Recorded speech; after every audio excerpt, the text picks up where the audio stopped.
एक छोटे से गांव में हरिराम नाम का किसान रहता था। उसके पास थोड़ी सी जमीन और 3 बेटियां थीं, रानी, मनी और सुनी। तीनों ही बेहद आलसी थी।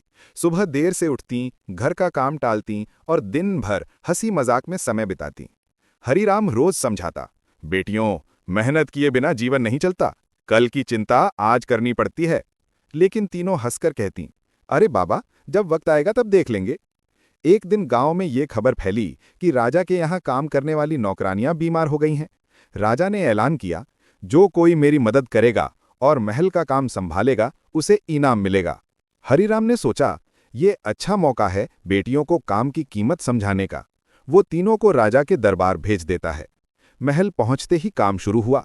रानी को बागीचे की देखभाल करनी थी, मनी को रसोई का काम मिला और सुनी को कपड़े साफ करने का काम मिला। पहले दिन ही रानी ने कहा, इतनी धूप में पौधों को पानी डालना। नहीं बाबा, ये तो नौकरों का काम है। मनी बोली, इतने बड़े बर्तन, मेरा हाथ दर्द करेगा।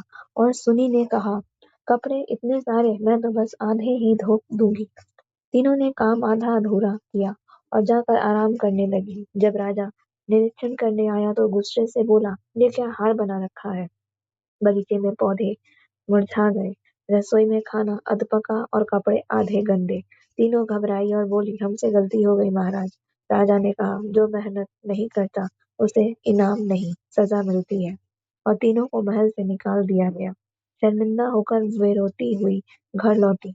हरिराम ने कुछ नहीं कहा, बस बोला, देखा बेटियों, मेहनत का कोई विकल्प नहीं होता। तीनों को अपनी गलती का एहसास हुआ।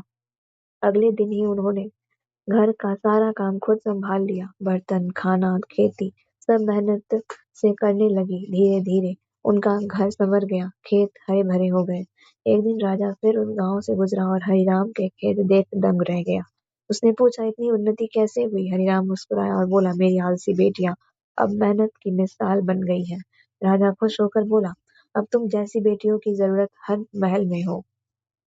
और तीनों को अपनी राजमहल में काम का मौका दिया, इस बार सम्मान और इनाम दोनों के साथ। इस कहानी से हमें यह सीख मिलती है कि आलस से मनुष्य का सबसे बड़ा दुश्मन है। जो मेहनत करता है वही सम्मान और सफलता पाता है। धन्यवाद। कैसी लगी आपको ये कहानी, जरूर बताएं।